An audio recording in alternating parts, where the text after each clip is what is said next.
This is the 13th. Yeah, man. Let's do it. Episode finale. You want to talk sports. You want to talk basketball, football, baseball, wrestling, UFC, boxing. You want to talk sports. You want to talk music. You want to talk hip-hop. Real hip-hop. Classic hip-hop. The history and the culture of hip-hop. And you want to talk candidly. You want to hear the real. You want us to keep it 100.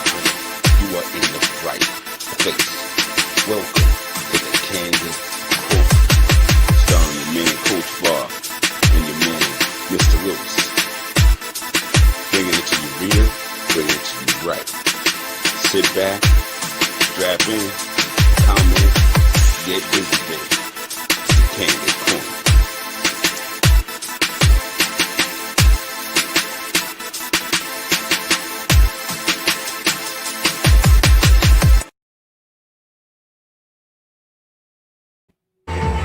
Yo.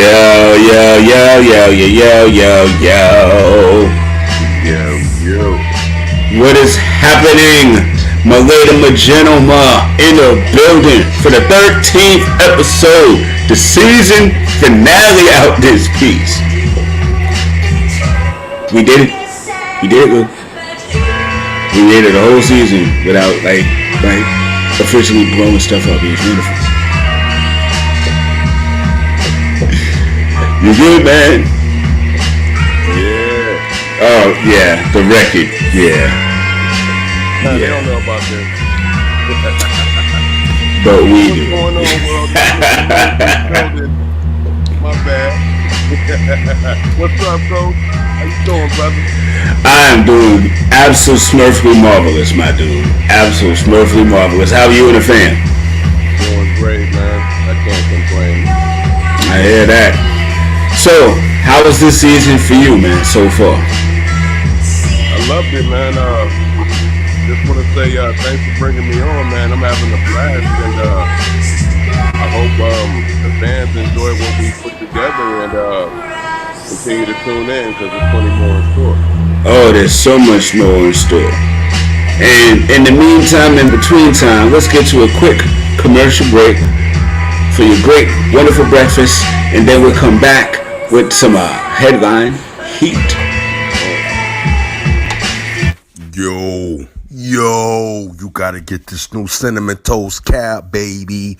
You can eat it everywhere. Eat it with your Gucci and your Bugatti. You can eat it with your $250,000 ice on, son. You can eat it off your girl's booty while she twerking and falling your mouth off of the booty cheeks in your mouth like, yeah, son. It's all hype. It's all cap. It's all hype beast. Come get it. We got everything in here. Let's get it, son. We got the money. We got the clothes. We got the hoes. We got the drugs. Cinnamon Toast Cap. Cinnamon Toast Cap. We got everything but the truth, yeah.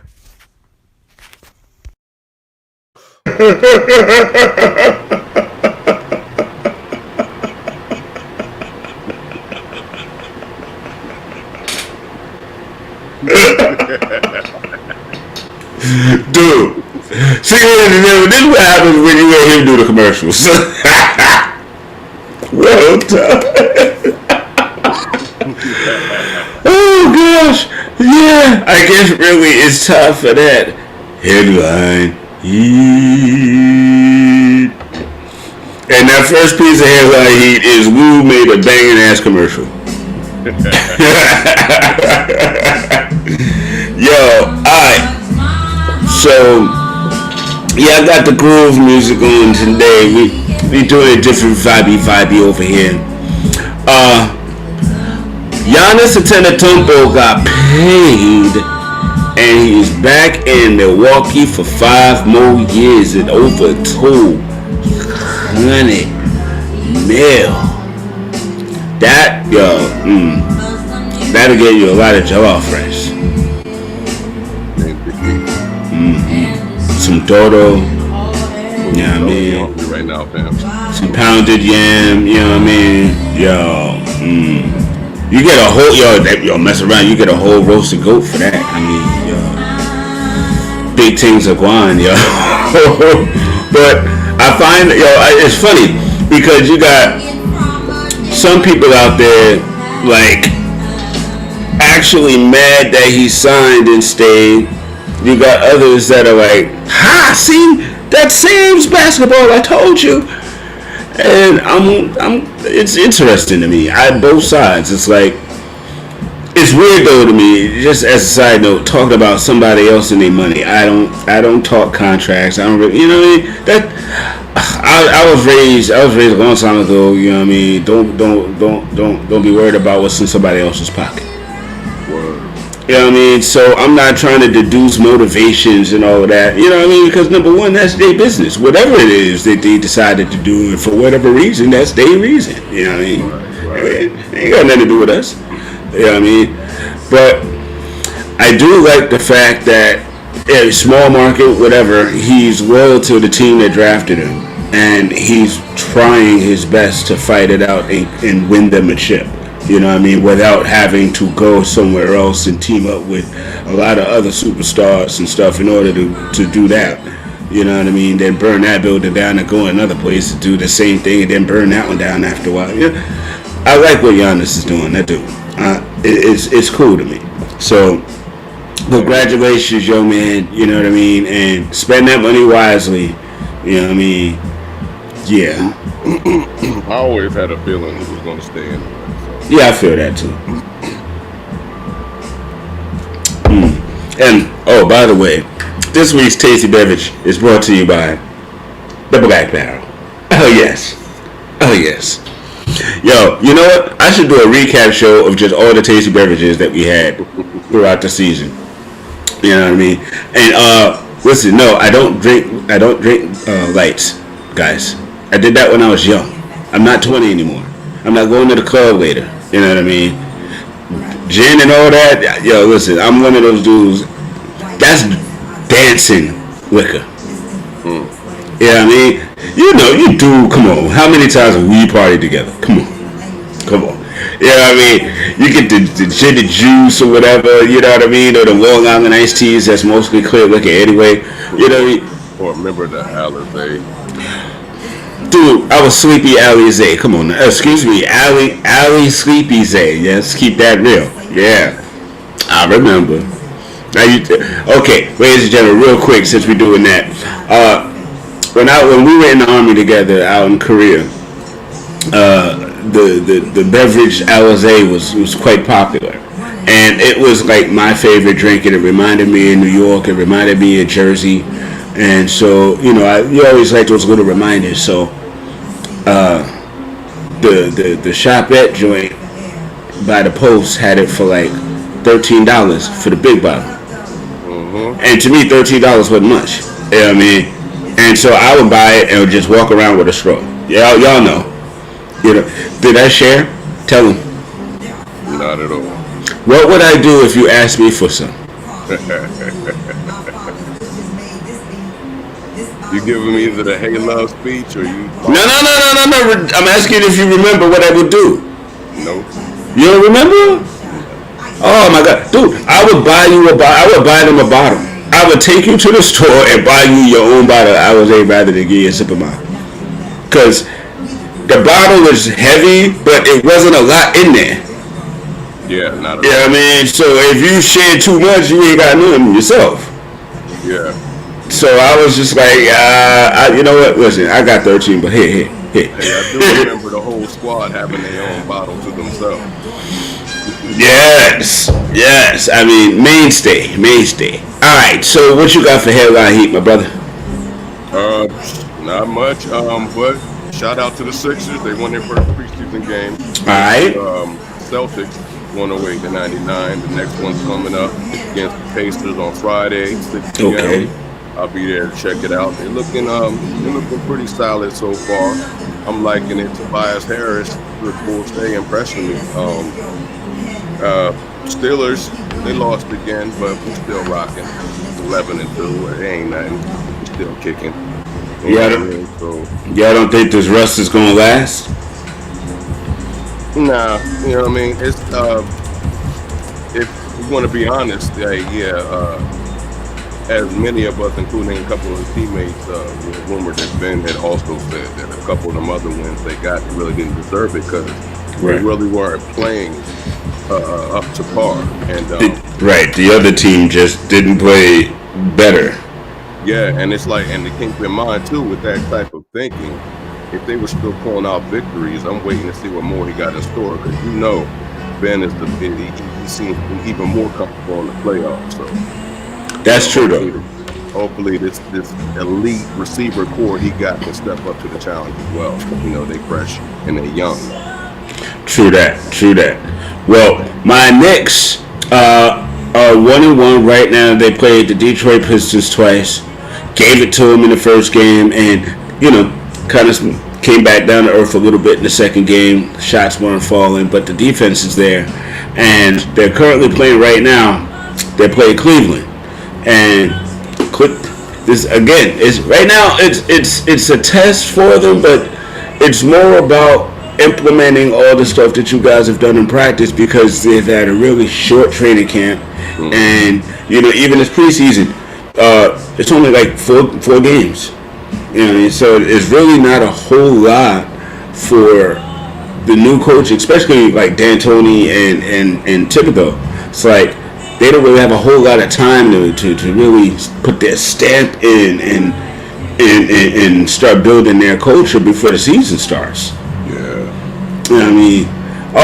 And chicken eating and chicken and waffles and wine coolers and strip bars. Harden has returned finally from his tour old booty to work, and I didn't see the game, but Twitter had a good time saying that he had gained some weight in the stomach region. He is James dad bodying, not you're not hard body and he's dad bodying now. Wow. Yeah. You know what I mean? The beard or the belly? Like, which one? I don't mean to make the joke, but I'm just saying. You know what I mean? You did the tour, you come back a little slop looking, looking like Rick Ross came off the bench for you. Because it looked like a Rick Ross put glasses on him. You know what I mean? Every day I'm strip clubbing. Yeah. What else? What else did I see out there? Well, I was going to say something about football. Well, big shouts to the Washington football team. They won again, and that kind of puts them in a position above us, and that's fine. You know what I mean? I'm happy for Alex Smith. I am quite happy for him. I still get nervous every time I see him running or trying to dodge somebody that's trying to jump on his leg, because that little twig gonna snap, and I just every time it's just like, oh no, don't do it, don't fall, stay safe, stay safe. You know what I mean? He got kids in the stadium. You know what I mean? So, but listen, ladies and gentlemen, we got a great show for you tonight. We got a wonderful guest coming up. I've known this film producer and director for some time now, for many years. She's a dear friend, and we'll get into it, but her resume is long-reaching, and she's done a lot of things that you've probably seen or touched. So when we come back from the commercial break, we will be back with Miss Sade Oyinade of Flower Ave Films. Be right back, y'all. Oh, what Get your kicking jeans. Only $19.95. Known for don't bind your legs. The secret is the flexi stitch crotch area. Don't you get caught in no rumble without your kicking jeans. Only $19.95. What the? Out now. Sears High Waisters. Your pelvis will love them. Now with new armpit sweat pads. Want a stronger, more breathable, nut huggier fabric? Sears high-waisted pants. Try them out today, only $19.99. You look good with your high-waisted tight pants on. Yeah.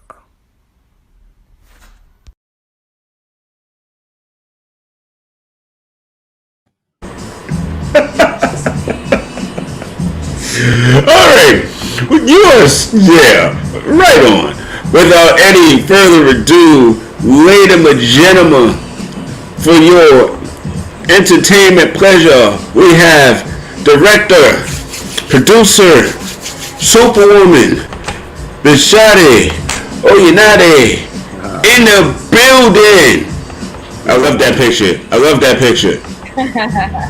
What's happening? What is happening? Happy holidays first and foremost. Happy holidays. You see me okay? I mean, hear me okay? Outstanding, outstanding. And thank you, first of all, thank you for coming on. We know you're very busy. You're doing a lot of power moves and things, so we appreciate your time. Yes, Of course. Thank you for having me. Now, ladies and gentlemen, if you are unfamiliar, and that's a shame if you are, she got an IMDb. Go look her up. She's got all kinds of stuff there. It's wonderful. And it's SadeOyinade.com. It's real big. The site is beautiful. It's got the pictures up, the photography, and everything. So, again, if you're not familiar, get familiar. But I'm about to give a quick little rundown to some of the history that I happen to know, if you don't mind. all right. Let's see. We started off as a PA for The Price is Right. It was a page. So you just basically. Oh, it was a page. Okay. Page. They just do basically help with the audience. So. Okay. So more so for it was like two guests for that particular studio. So I worked on all their did audience work for all their shows, which basically was hurting people in and out. So not that most glamorous, but it's a start. It's a start. It's a start that led to, and then there was A Simple Life. Yeah. Yeah. You see, y'all didn't know she was working on that too, and then she parlayed that into some wonderful episodes at American Gangster. Right. Yeah, ladies and gentlemen, this powerhouse right here was involved in that, and then she took her talents to South Beach, so to speak, and did some marvelous years of work with Unsung, and I just gotta, bravo.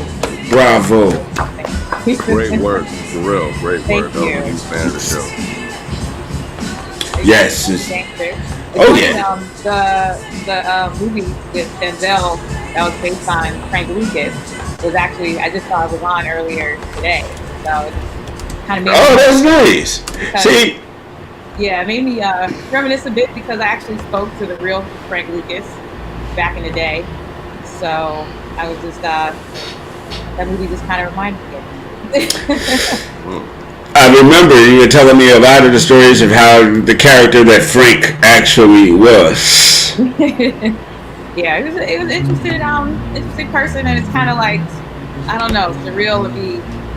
It's just, I mean, the whole time working on the original American Gangster series was, interesting because you're on the phone having these long, very interesting conversations with people, and then you got to take a step back and be like, this person is a criminal.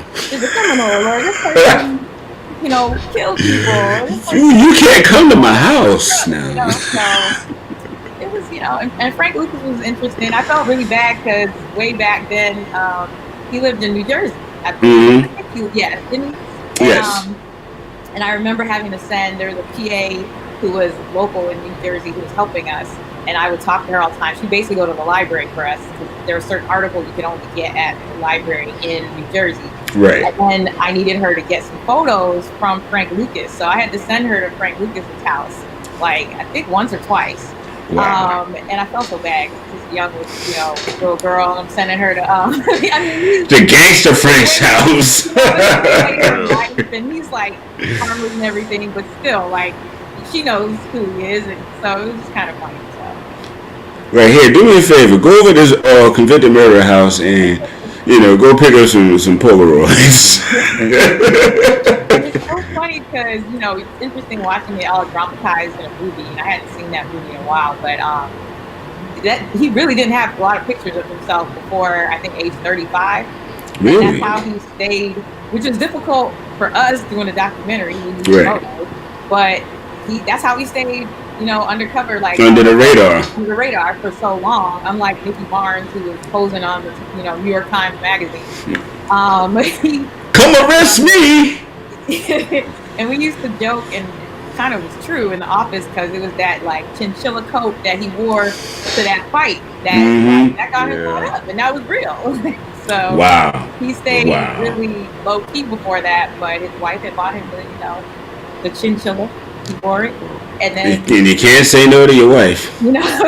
He wore it, sat in the front row, or not front row, but very close to the front, fight, and like talking to all these other heavy hitters. So people started to, put them on their radar. So that was fun days. And we did a reboot of American Gangster called American Gangster Trap Queens. I worked on the first season. There's another season coming out. I didn't work on it, but the first season I was one of the showrunners on the series, which was kind of crazy to be back on it. Never thought it was coming back, and it's like 10 years later. Wow. To be almost like full circle.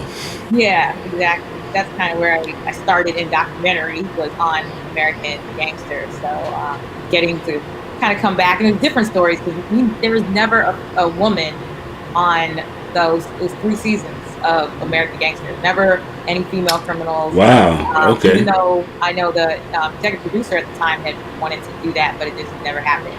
So this series was all 10 episodes were all women, and then when you're talking to women, it's a little bit of a different feel and vibe, because usually they're talking a little bit more about their children and different things like that. So it was quite an interesting experience. Wow.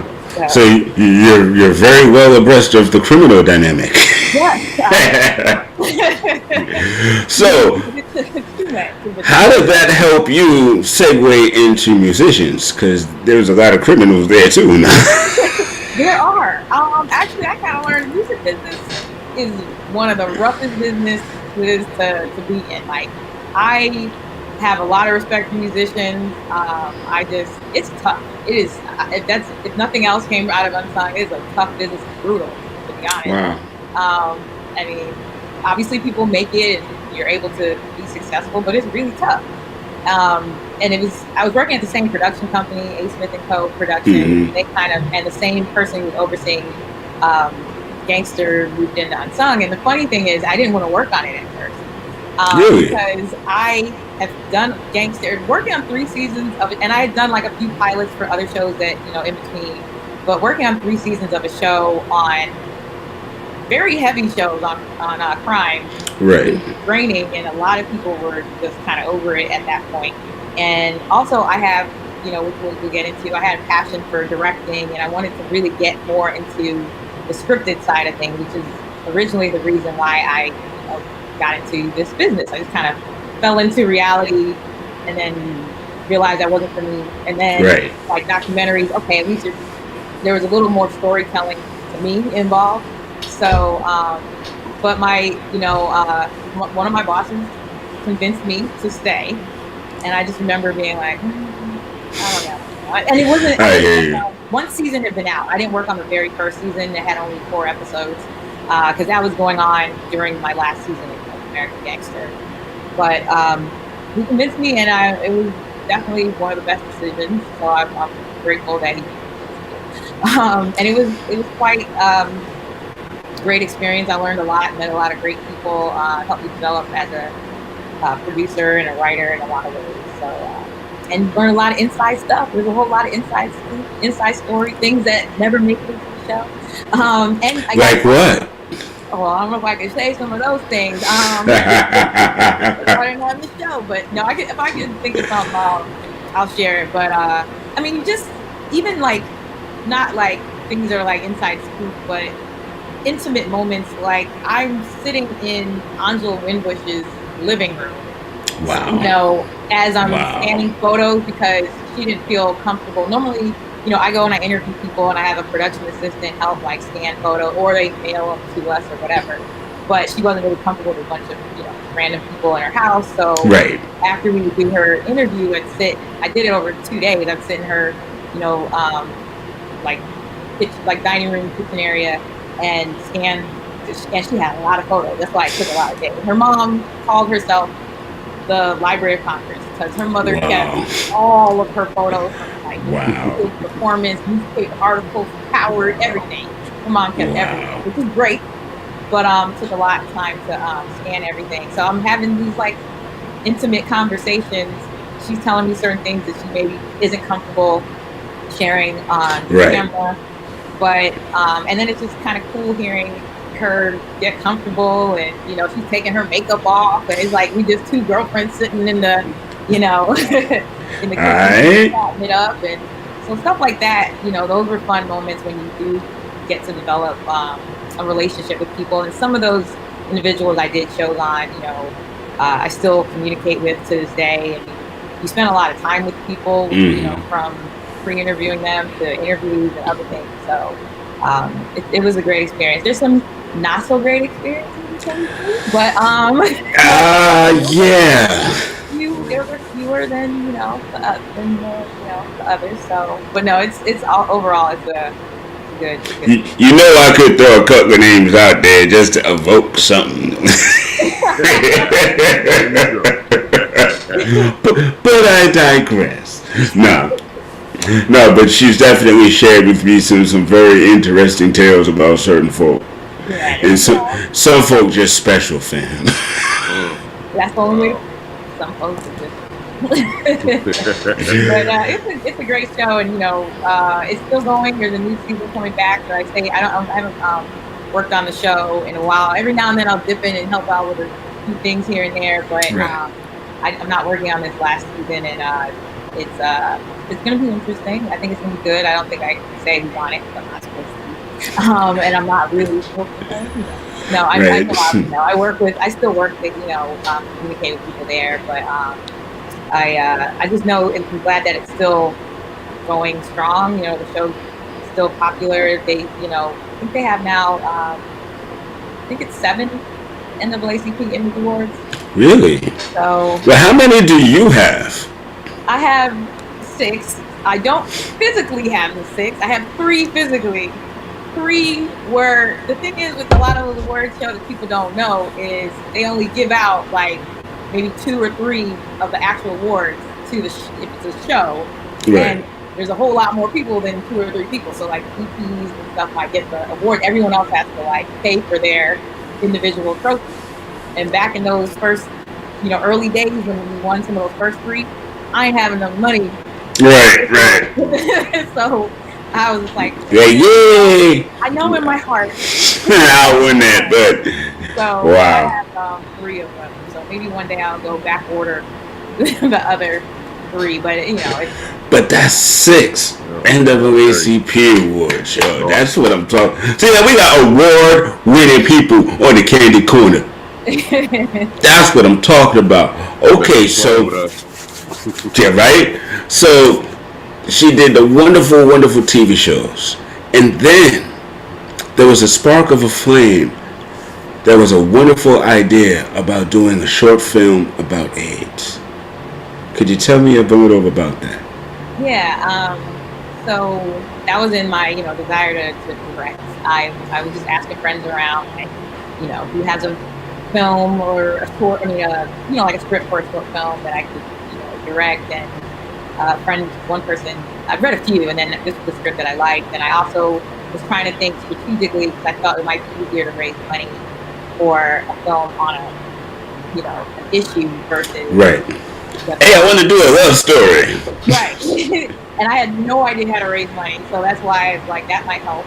And then I teamed up with Women Alive, which is a AIDS organization in Los Angeles that's geared towards women, and they were my fiscal sponsor, raised money. Didn't know what I was doing at first, but if you have a passion for something, and yes, you can figure it out. And I even held a fundraising, a party, raised some money, had people perform all that stuff. So we, ended up shooting that, and that was at some film festivals, and Later on was on Aspire TV, which was cool. And then from there, went on and did another short film that was based on some true events.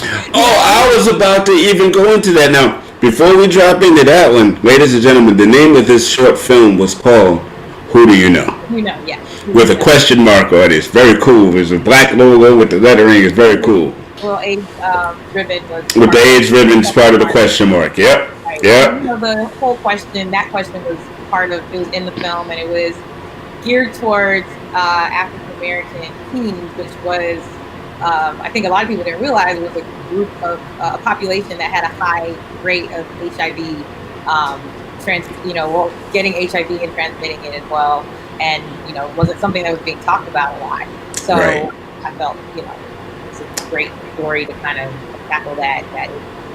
Right on. Doing stuff for the community. That's what's really important too. You gotta have that.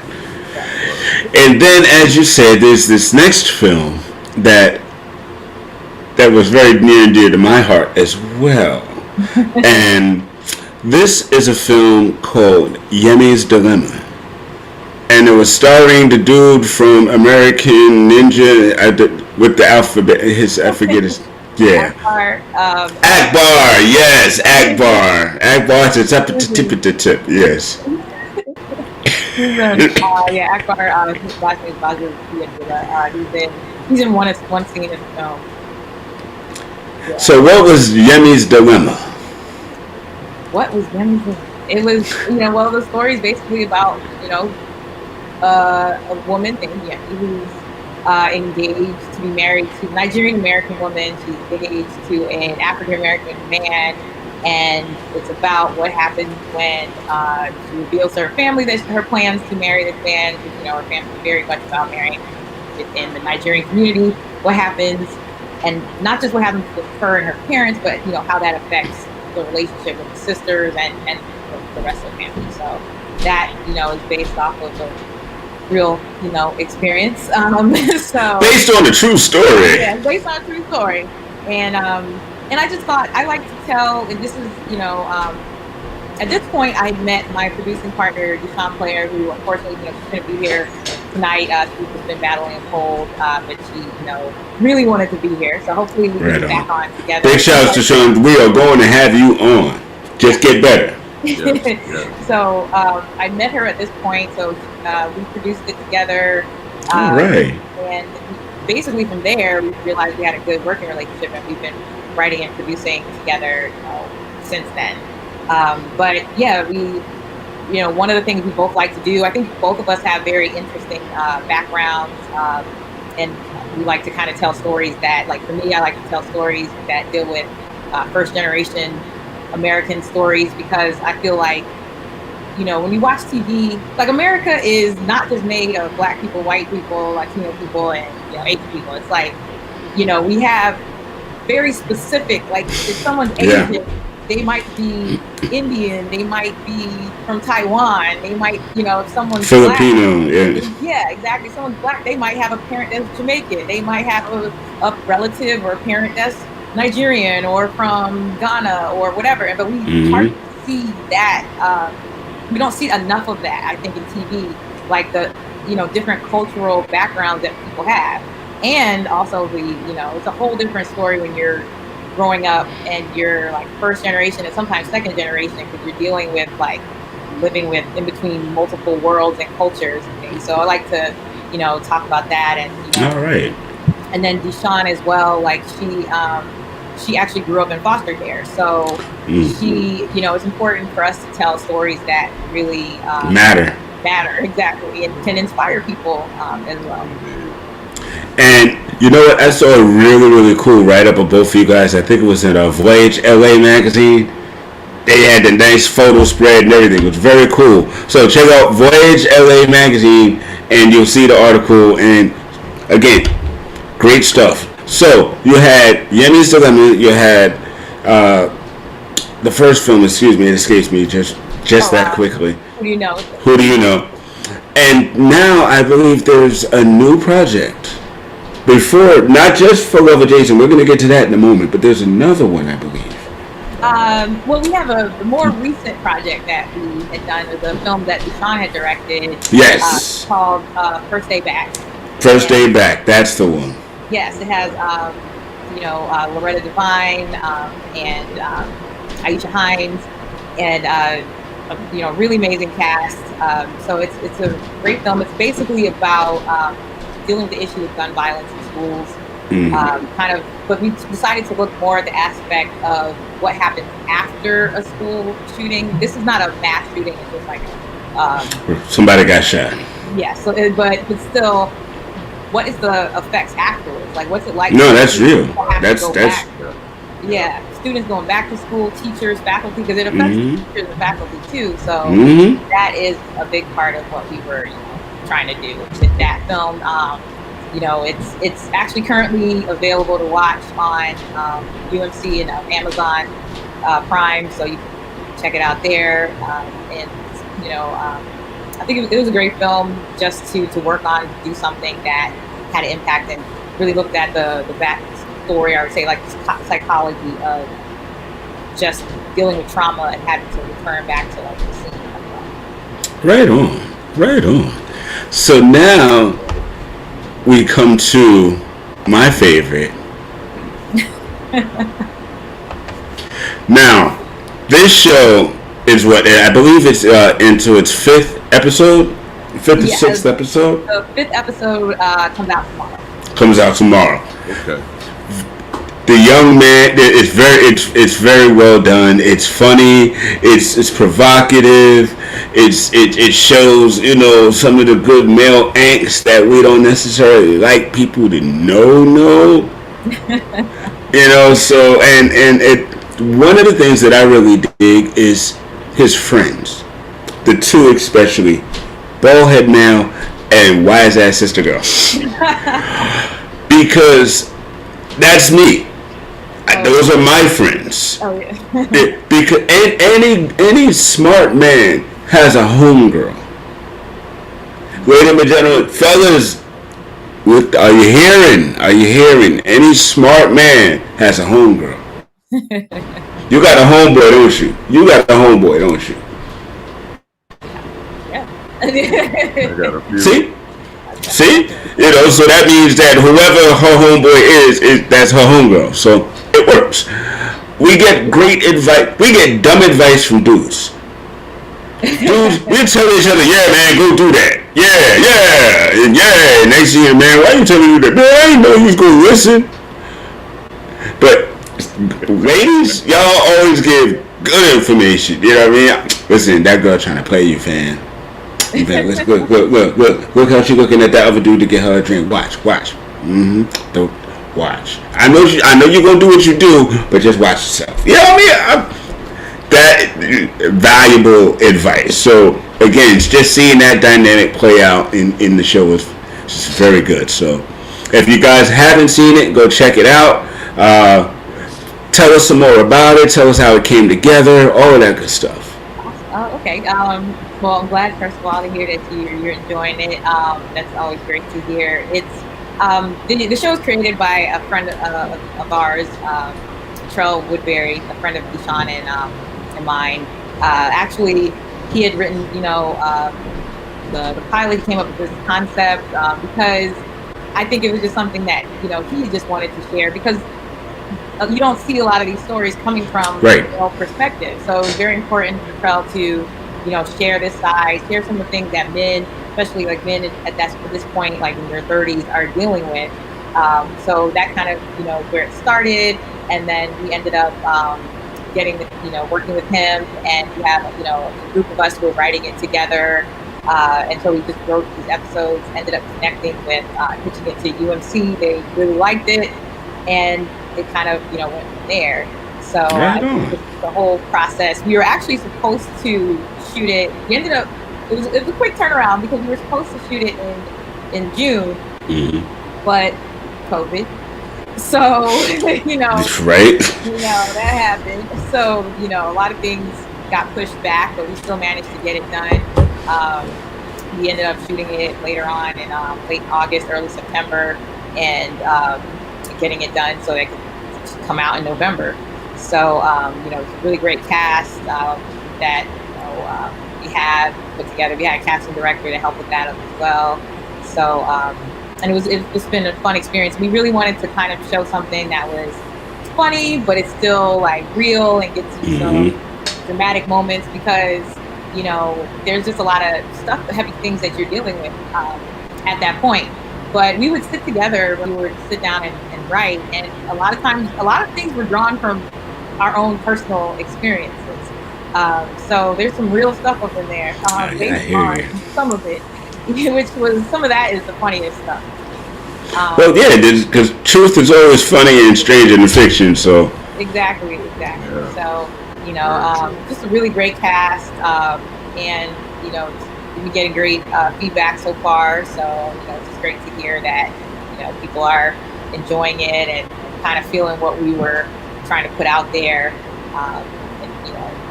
So right on. Now, I also see. I have all this information. It's wonderful. It's one of my favorite guests to have on the show right now. If I'm not mistaken, you're still trying to give people the funny, but also give them the poignant with another show by the name of Headspace.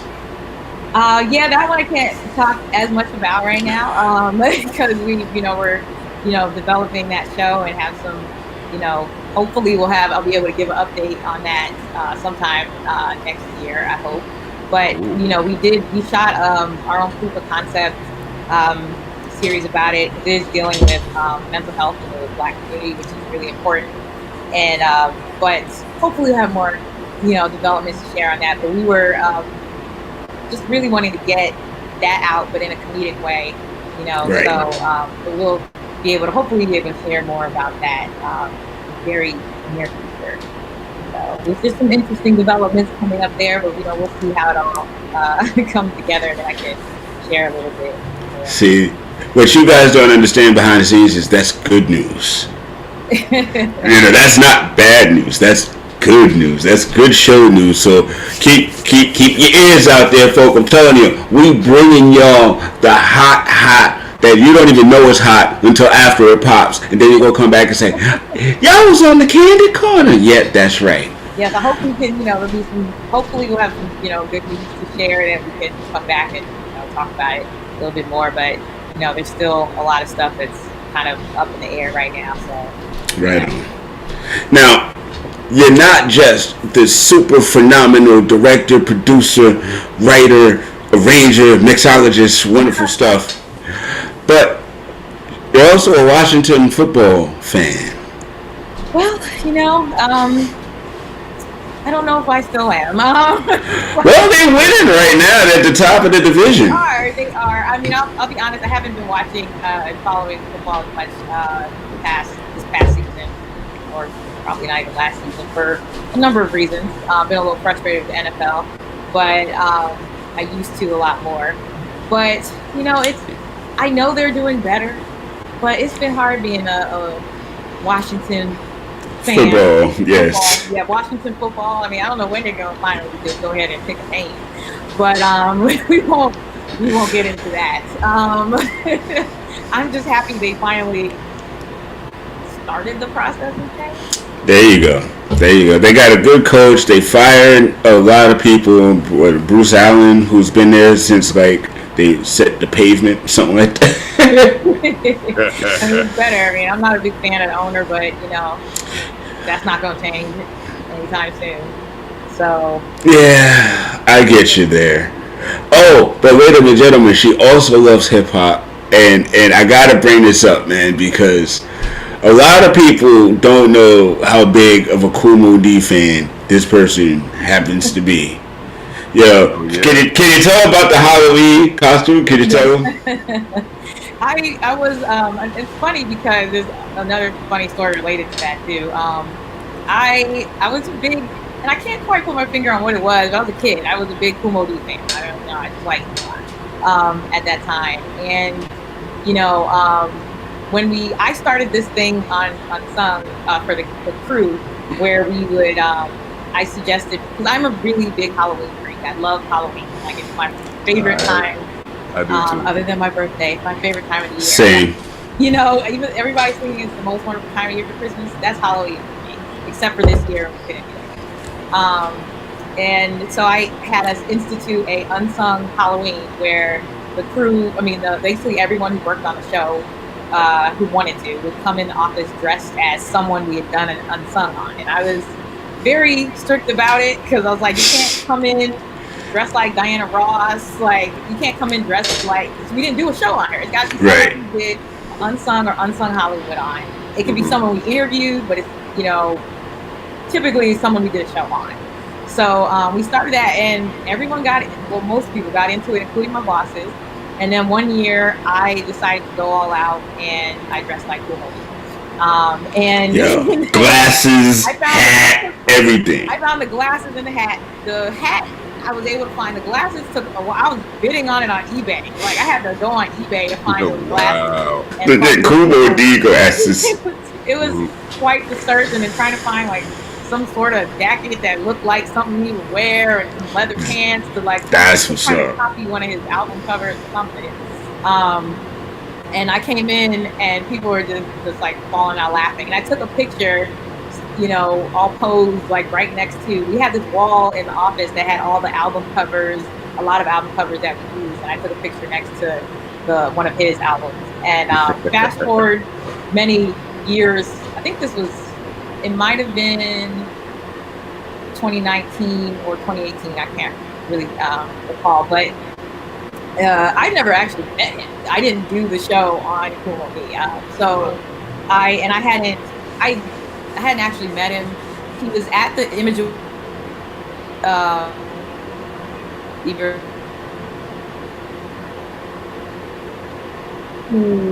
I just decided to go up to him. I asked my coworkers, like, can I show him the or I'm like, full on dressed like him, or am I just think I'm gonna seem like a crazy fan? And they just like egged me on and said, go ahead and go do it. So I went up to him, and I know he was probably like, what are you talking about? When I showed it to him, he was like, he could fell out laughing. He laughed so hard, and was like, can you send that to me? I have to send it to my manager. So, I did, and it was just really fun. And one thing that was funny too, people often do that. Kumo D was my favorite game that show came out at that I worked with. And one of the other producers I worked with, he was working on a big show, Big Daddy Coon, and came to the office one day, sitting there. And so I'm a fan of his too. So I'm just saying, And so he's like, oh yeah, I'll introduce you. So he brings me over, and he's like, I came up with this. Sade, one of our producers. Sade's a big Kumo D fan. And I'm just like, and he just like kind of looks at me and kind of like, oh word. And he was like, that producer did that. He was like cracking up. He did that on purpose. He was just like messing with me. He thought it was so funny, and I just went up to him and why'd you do that? Like, you're right. You think that was funny? Nope. Yeah, I'm just like, first time I'm meeting this man, and you're gonna go and tell him I'm a big fan of somebody else. Like, you're alright, but she like Kumo D. Like, I'm like, can I be a big fan of both? Anyway, but yeah. But we gotta also, I gotta mention, working on the show, having an opportunity to interview you for the episode on Brand New England, which I'm sure a lot of people who have seen, which is great. And it's, it's one of those things where sometimes like I know stuff. I was really young when their first album came out. Right. And so I remember a few songs, but like I didn't really understand who they were until I started working on the show. And as soon as I started reading about it, I was like, I need to talk to you. Because I was like, I didn't even know that you were a big fan of theirs. Listening to them talk, and I think I was speaking to Lord Jamar on the phone. I was like, this reminds me of things. I was like, I don't know what it is, but I feel like I'm talking to the heat right now. So, that's a compliment. I appreciate that. So so of course, when I asked and found out, what a fan you were and how much you knew about them and everything, just made total sense, and you gave great commentary, because you always need someone you need someone to give you the facts and all that stuff, which is, you're able to do. But you also need someone who's like excited about the songs. At least I like to have that. Right. It brings it all together. Right. Who's just saying, like, who knows what the song is about, who can speak on what the meaning is, but also be excited about just the way it sounds to them. So I mean, oh God, high school, whew. I mean, and first of all, thank you for having me on that show. I really appreciate it. And that was a cool way for me to pay homage to a group that meant a lot to me as I was coming up. So that was all just, I appreciate. I'm glad it all worked out. It was a dope episode. Yeah. I mean, well, she's dope. I mean, tell the people a couple of the episodes you did, just so they know. Well, yeah, Brand New Game, of course, was one. My very first episode, I think, as a producer, was Angela Winbush.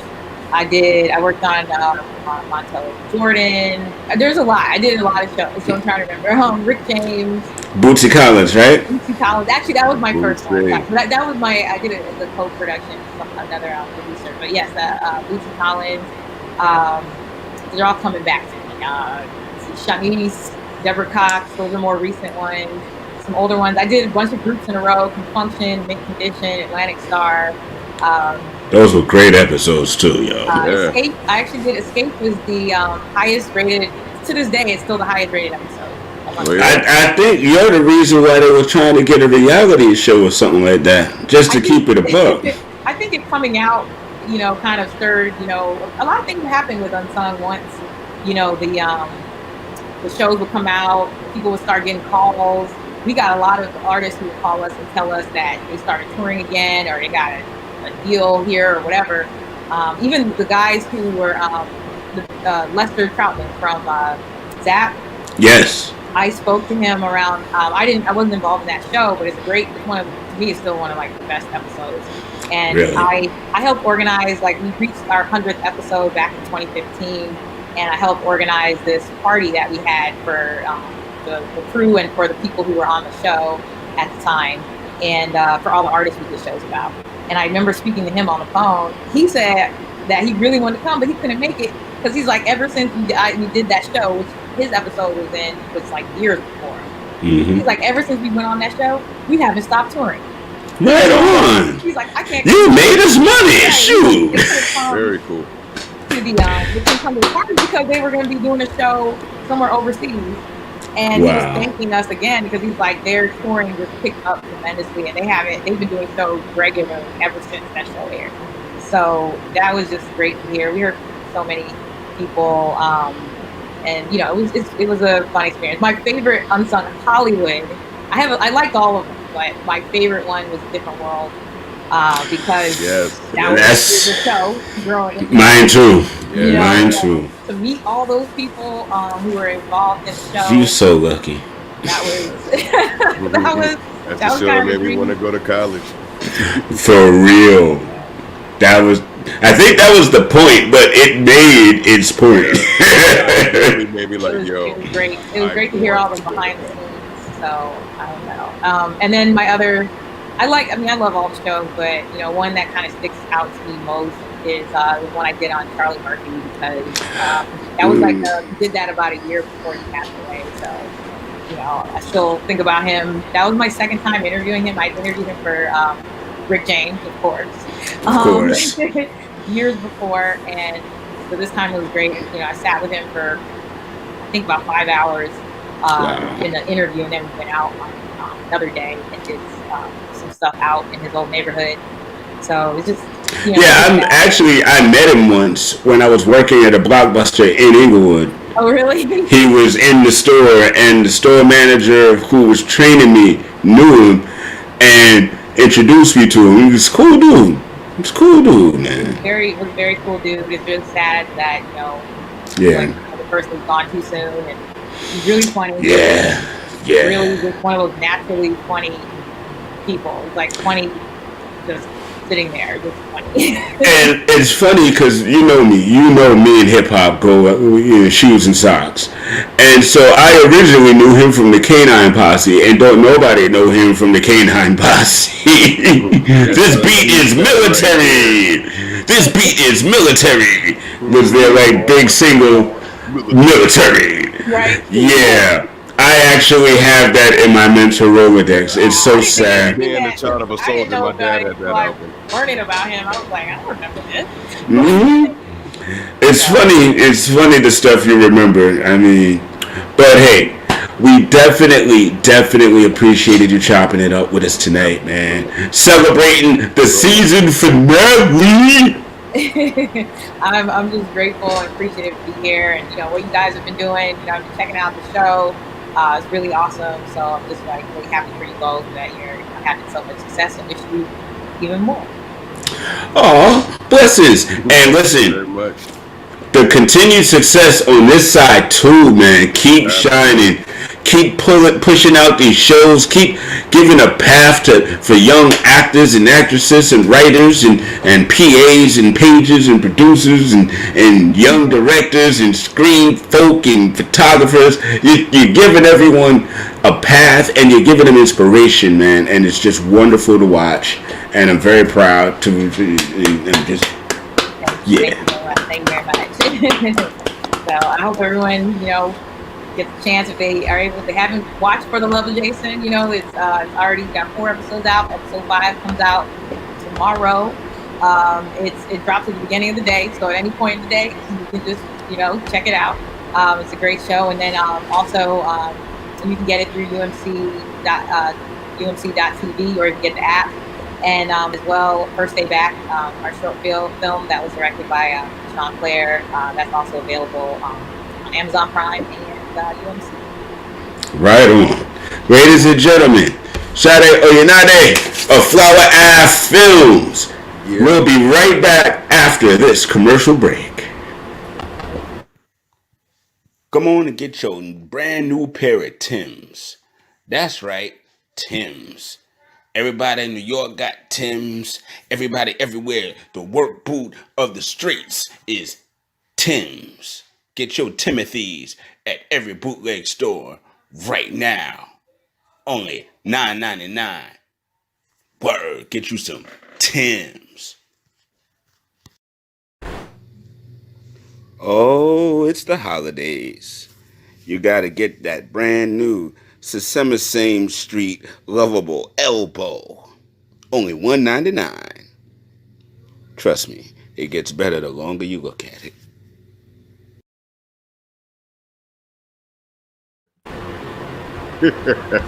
Semi same.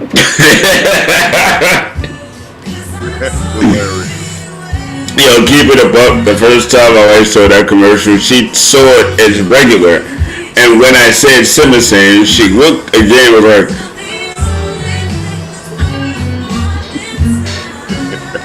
Yeah, man. Yo. Ladies and gentlemen. Alright, so in this last, real fast, we gonna do a wonderful 2 brothers chopping it up. Just real quick.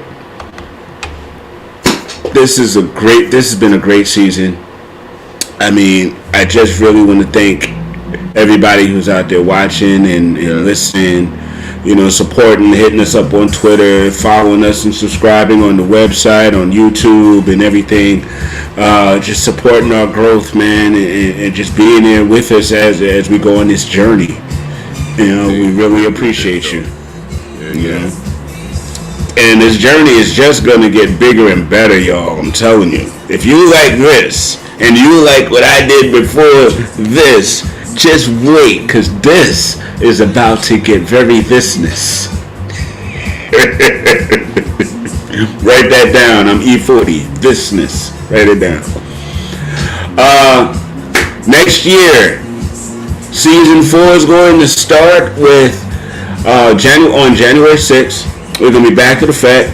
We got Do It All from Lords of the Underground Hills, and he's going to be in the building to set off the brand new season, the brand new year. You know what I mean?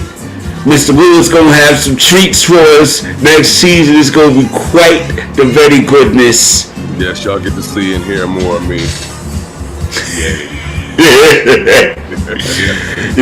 J Live, hip hop legend. He's gonna be in the building next month. Matter of fact, you know what I mean. Shabam Sadiq, Artemis, straight out of DC. It's gonna be, you know how it's going down.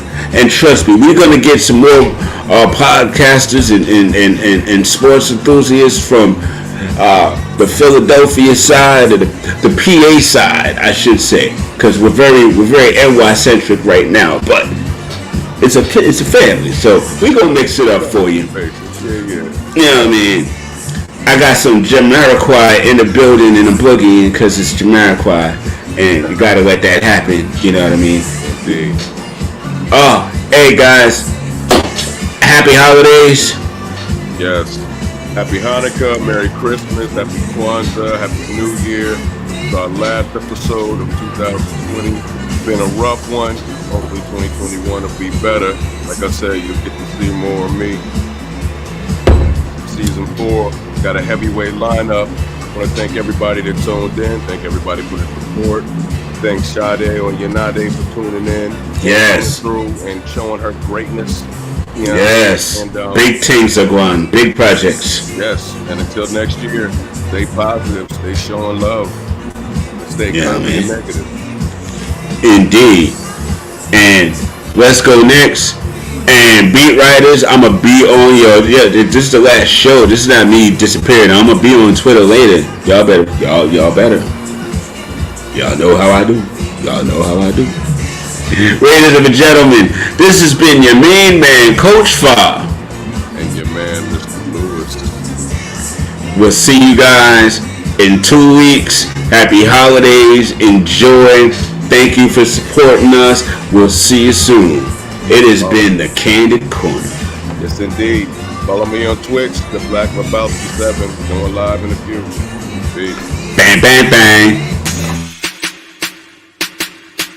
You want to talk sports. You want to talk basketball, football, baseball, wrestling, UFC, boxing. You want to talk sports. You want to talk music. You want to talk hip-hop. Real hip-hop. Classic hip-hop. The history and the culture of hip-hop. And you want to talk candidly. You want to hear the real.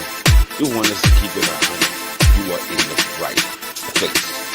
Welcome to the Candid Corner, starring your man Coach Bar and your man Mr. Lewis.